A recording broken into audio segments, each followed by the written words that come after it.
China and Vietnam mark 75 years of relations. How are both countries advancing their mutual ties? Hello, I'm Anand Naidu, and this is The Heat.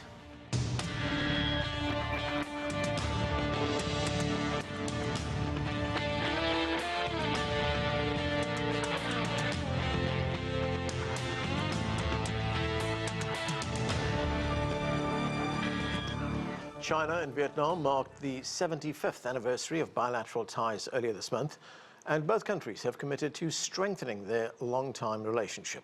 China is Vietnam's biggest trading partner, and Chinese President Xi Jinping has encouraged more engagement between the countries. Meanwhile, in Hanoi, the outlook for the future is also positive. Cooperation in 2025 will certainly be very promising, as the foundation for developing the relationship between the two countries will not only be consolidated, but will also be promoted and expanded in many new areas. Now, to discuss this further, joining us from Beijing is Victor Ga. He is chair professor at Soochow University. Also with us is Nguyen Hong Hai. He is a senior lecturer at Vin University in Hanoi, and he is also a Fulbright visiting scholar at American University. Joining the discussion too is Liang. She is chair professor in economics at Willamette University.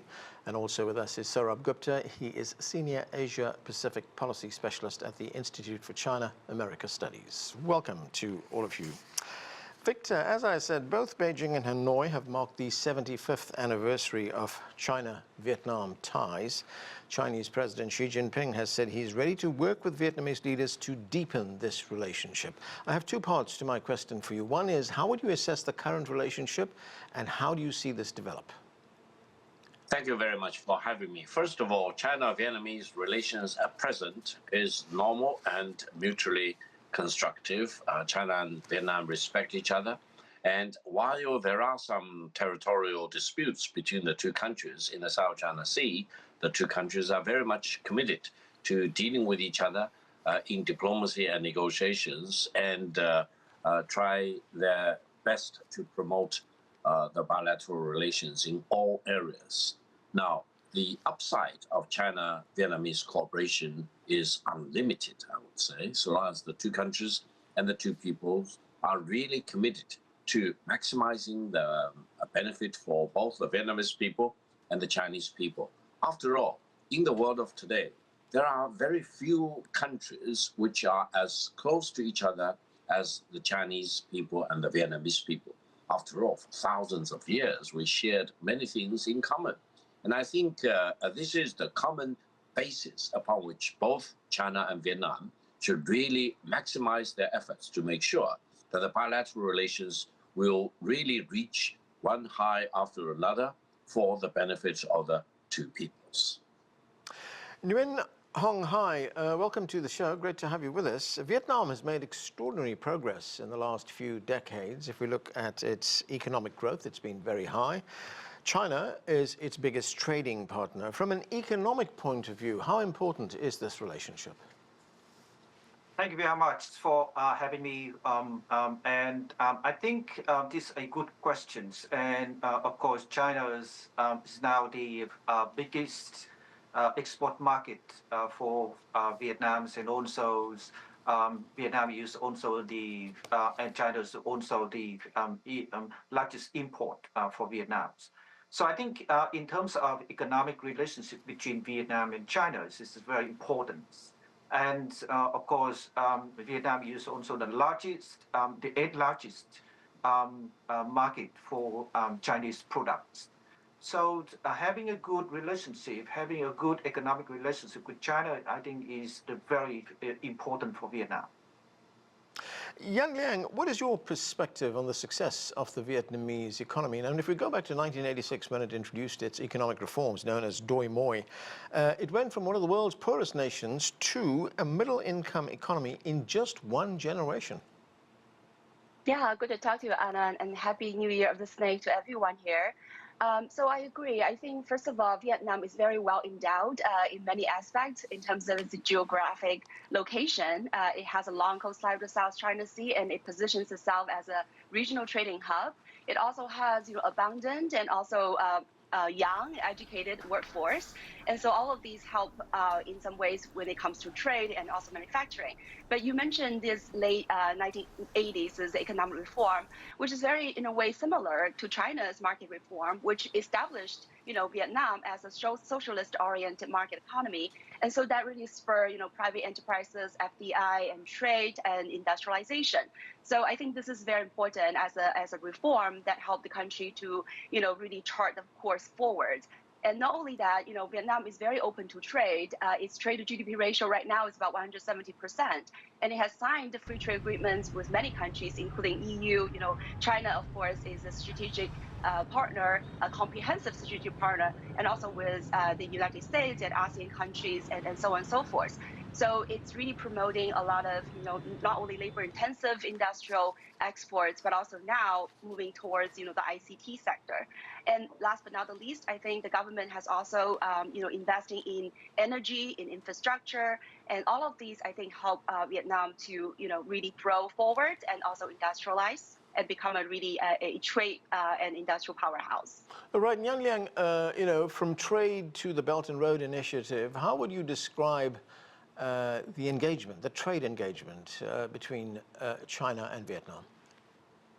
Right. So, this is a very vibrant trade relationship between the two countries, especially in the recent years. When you look at, from Trump taking office in 2016, the two countries' trade was about 70 billion, and today it surpassed 200 billion, with an annual, average growth over, 15%. And when it comes to BRI, Vietnam signed on to BRI in 2017, and China has been investing heavily in transport infrastructure, ports, energy, and also built, industrial parks in Vietnam. So I think the relationship, as Victor Gao spoke earlier, is mutually constructive. The two countries have a lot of complementarities, and as Chinese firms moving their productions to Vietnam and build supply chain there, I can see that two countries' trade and investment relationship will only go stronger going forward. Okay, Sourabh Gupta, good to see you. One of the challenges that both Vietnam and China face is how to navigate the relationship with the United States. Well, we could see more tariffs being imposed on these countries, and it was something that the Vietnamese Prime Minister addressed when he was at the World Economic Forum in Davos in Switzerland. Let's listen to some of what he had to say. Of course, we do not want trade wars in the world. This era, the smart era, should be one without unhealthy competition. It must be an era of stable politics, an era of peace, not war, an era of stable economic development, an era where the development among countries are in balance and where countries can stand together against the challenge of our time. I think that would and should characterize the smart era today, because in every time there's difficulties, it would behoove us to work together. That is why Vietnam's motto is we have to share benefits and harmonize risk, because in times of trade war, it would cause a lot of trouble. So, Sourabh, how much of a challenge is the issue of tariffs for both these countries?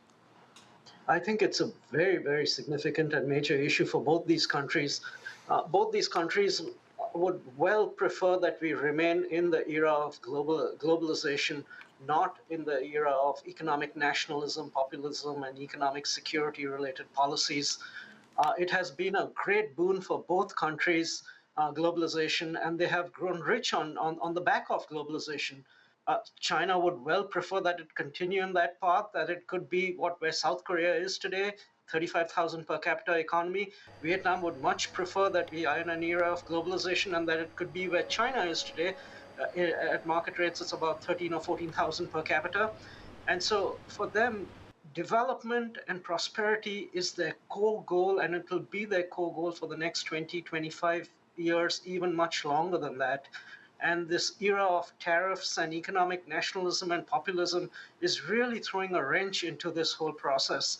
It's not that these two countries will prosper individually and bilaterally, but the rate at which they could have prospered and grown will face a certain degree of headwind. So neither country is happy with how the situation is playing out, and that's why we see not just China and Vietnam, but Asia generally understands the value of trade, of interdependence. It's got wealthy on the basis of that, and it is at the forefront of trying to at least ring fence those forces, the negative forces from seeping in and continue on its path to prosperity. So I think for both countries this is very important, and Vietnam faces important challenges in that economic relationship with the US, especially with Mr. Trump coming in and with the large surplus that they currently have. And there has been tension and pressure in that economic relationship, which has also benefited, of course, Vietnam to a great deal. Yeah, important point you make at the end there. The fact that, Vietnam has a good relationship with China. It also has a very cordial, positive relationship with the United States. But you mentioned there that it runs a surplus with the United States. Could that be, or how big a problem is that going to be with the Trump administration? We've already seen that become a problem. For the last 2 years, Vietnam wanted what was called the non-market economy status, which had been tagged with by the US, to be removed. And the US and the Biden administration went through a process of seeing whether they were going to do it or not. I think they were informally promised that that would happen, on the basis of which Vietnam elevated the strategic partnership with the US. But at the end of the day, the US did not follow through. And frankly, sitting here in Washington, I was kind of a little bit mystified that it would have gone through, understanding where economic politics regarding international trade is sitting in Washington, just like on the Nippon Steel decision. I'm not surprised the way the establishment has come down in terms of its protectionist leanings. But yes, that will be a point of pressure. Even in the Biden administration, there were talks with regard to how Vietnam needs to have more transparency in how it manages its exchange rate, so that exchange rate could appreciate. But that could go against the very basis of some of its economic and export prowess. And with Mr. Trump out here, I don't think he has patience to listen to where these countries are coming from in terms of their interests and their objectives and goals. And therefore, I think there's very significant fear that pressure on the exchange rate and pressure on tariffs, especially with Mr. Trump seeing deficits as being you win, I lose, and operating on that basis. But Vietnam is so embedded in international supply chains that it will prosper no matter what. But I think there is a cause for anxiety too. Right, Victor Gar, we were listening there a moment ago to the Vietnamese Prime Minister, and he was pushing the advantages of free trade and underlining the importance of peace and stability in economic development. In that respect, Vietnam and China are of one mind, aren't they? They align very closely on these issues. Well, I think the Vietnamese leader at Davos was really saying the right thing for the best interest of Vietnam and the Vietnamese people. Vietnam should be really friends with all and enemy with none. And Vietnam will be better served if it's not being played around by one country against the other. That is very important, maintaining stability and friendship with all. And maximizing the benefit for the Vietnamese people will be the right thing. Now, China and Vietnam act and think very much alike on many things. However, in dealing with the United States, I think the United States views China very differently than it views Vietnam. Sometimes Washington wants to see whether they can turn Vietnam into a surrogate, for example, in its rivalry against China. And China has no problem with getting a very normal and realistic, pragmatic relations with the United States. China is not an enemy of the United States. Therefore, between China and the United States, we just want to have peace with the United States. And I think for Vietnam, they also want to be friends with the United States, and they do not want to become a surrogate by the United States in its geopolitical rivalry against China. Therefore, let us really embrace peace and stability for the common good of all these countries. And President Trump is really seized up with his tariff, but he forgot that it is inherent in the fact that if the United States dollar will be a dominant currency in the world, to have a trade deficit is inherent in that dominance of the US dollar to start with. So someone need to really tell him very gently about what exactly is this trade deficit issue. And tariffs are not being paid by either the Vietnamese or the Chinese. The tariffs are going to be paid by the American people. It's kind of a tax against the American people. And I hope President Trump in his second administration will be wiser and more balanced and more pragmatic than in his first administration. Nguyen Hong Hai, Vietnam is a developing country. It's a developing country in transition. It hopes to be a high-income country by 2045. But according to the World Bank, that would require achieving an annual growth rate of 6% over the next 20 years. That would triple per capita income. How big a challenge is that? Is it possible? Well, I think last year's, now if we look at the broader range of the economic growth rates of Vietnam since 2011 up to now, and it has been on averages of 6.0%, but we also know that during that range of period of times, the world also experienced multiple crises.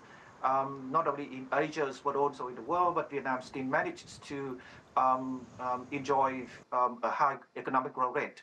And last year's Vietnam's economy increased more than 7%.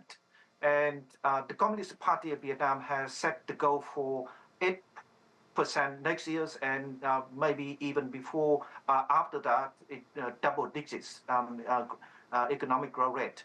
Of course, we don't know yet because the world situation, is still unfolding, and we don't know, particularly with the new U.S. administrations and with the new trade policy, American first trade policy by the Trump administration. We don't know yet, and of course, we still can see, crisis not only in Europe but also in other parts of the world. Of course, Vietnam set a very ambitious goal, and we will try to achieve that. And of course, Vietnam has learned the lesson in the past 10 years, how to diversify the market, how to attract foreign investments into the countries in order to achieve the economic growth. So I acknowledge Vietnam has the foundation, has the potentials to achieve the goal. But on the other hand, of course, Vietnam also understands that there are also challenges and difficulties. So between now and 2025, 20 years more, of course, we don't know yet. But let's see how it goes this year. If Vietnam can survive the tariff, impositions by the Trump administration this year and next year, then yeah, it's highly likely that it can achieve the goal. Young Liang, I want to expand this conversation a little bit to look at some of the other major regional developments. China made headlines a few days ago on the artificial intelligence front as we learned more about DeepSeek. Even the former CEO of Google described it as, quote, a turning point. And, it's an open source technology. Everybody can access it. So how will these Chinese advances help development across Asia? Yeah, I think that's a great question. I think this is a really major shakeout in the technological field, but also in the finance field. I think you're right. Vietnam is positioning itself in that, climbing up the value-added technological ladder, which I think is very important for Vietnam to really be able to, graduate into that middle-income level countries. Now, I think, NVIDIA's CEO, Jensen Huang, has just visited Vietnam this month and pledged to build a AI research and development center in Vietnam. And at the same time, I think with the DeepSeek, it does show that China is really promising, has great potential to advance the AI technology, not only in that software space, but also I think when it comes to, building semiconductor chips, China is also making progress by leaps and bounds. And it's not just Vietnam that, is really looking into the AI space and the ICT sector, but many other countries like Indonesia, Malaysia, and in the regional, these regional countries are also looking into that development. So I think China can really play a very important role in a way, collaborating with all these countries together and build that ICT and also AI technologies. And I think this is very important for the entire region. As we just mentioned, these trade tensions are intensifying. I think let's not forget that Trump back in 2019 already said that Vietnam is the worst abuser on trade, and said even worse than China. And of course, 2023, the relationship has upgraded under the Biden administration.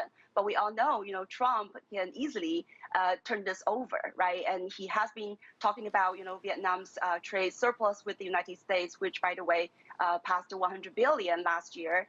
And also, this idea that Vietnamese currency is, in a way, not market-based. So I think there's a lot of trade tensions that could easily intensifying. So for countries like Vietnam and China and other regional powers, they really need to not only diversify their exports, their production, but very importantly, improve their industrial competitiveness by moving up the value chain. So I think the AI space is a very important next sort of battleground, right, in terms of this kind of competitions in both their technologies, but also in the greater their economic development. Sourabh, both Vietnam and China are part of the Regional Comprehensive Economic Partnership, also known as the RCEP. How does their cooperation in this very significant agreement help Asia's economic prospects on the global stage? I think it's very useful from the fact that it just integrates and makes them more interdependent upon each other. I think this interdependence is very, very important for both countries. And for Southeast Asia as a region, they have realized, and I think they're making absolutely the right choice, that their growth is tied in many respects to China. They will grow with China, and China will grow with Southeast Asia. There is no decoupling, de-risking, those sort of things. There might be certain areas in critical infrastructure, data, etc., where there might be need for that conversation. And my recommendation would be to China and Vietnam to discuss those issues with regard to where it involves economic interaction exchanges in the area of critical infrastructure, especially as everything is getting much more digitized today. Victor, like China, Vietnam is also facing the impact of climate change. In fact, it was hit by a devastating typhoon last year that caused major damage and flooding. And in his discussions in Davos, the Vietnamese Prime Minister also addressed that. Let's listen.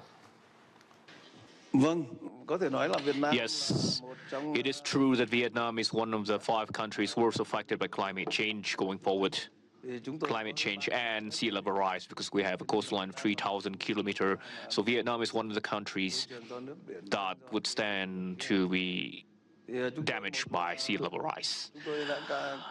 Vietnam has made the commitment along with the international community to net zero. And we've made a commitment to green transition, green transport, and green production.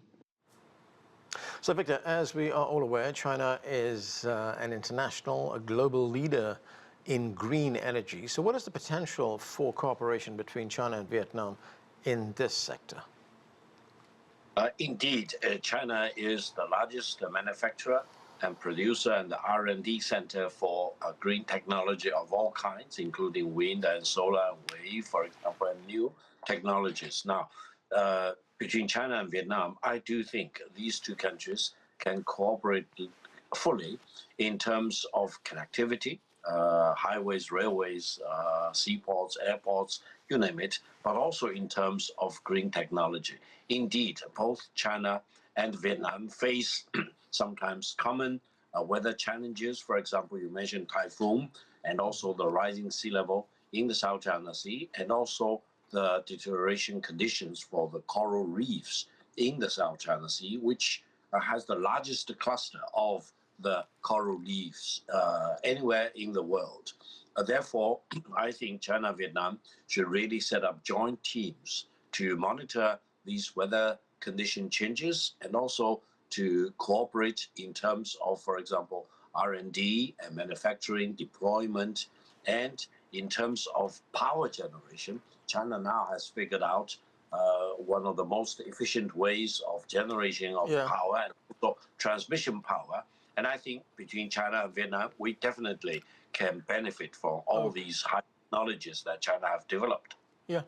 Nguyen Hong Hai, Vietnam is well known as a place where we see clothing manufactured. It has a big clothing manufacturing sector, but it's also increasingly engaged in high-tech production, including things like electric vehicles. So how successful can Vietnam be as an exporter of high-tech products?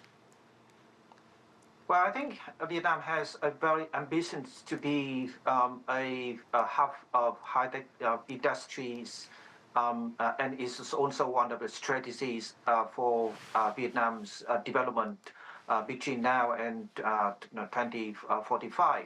So Vietnam has invested a lot in the development of high-tech industries, and I think. Say, for instance, NVIDIA has committed to turn Vietnam as the second home for the companies, and of course, many other high-tech company has also established and made a lot of investments in Vietnam. Yeah.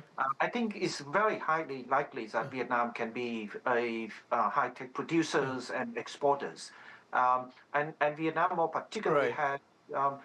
A huge human resources potentials in the field. So I think it's very likely that it can be potential exporters. Yeah, Young Liang, very quickly, I've got less than 30 seconds. How important are people-to-people exchanges in this relationship, and how will it define the next phase of the relationship? Right. I think people-to-people exchange is very vibrant and important for both countries. Chinese tourists account for about 30% of the international visitors to Vietnam. And with the visa-free, policy, we also see the surge of Vietnamese visitors to China.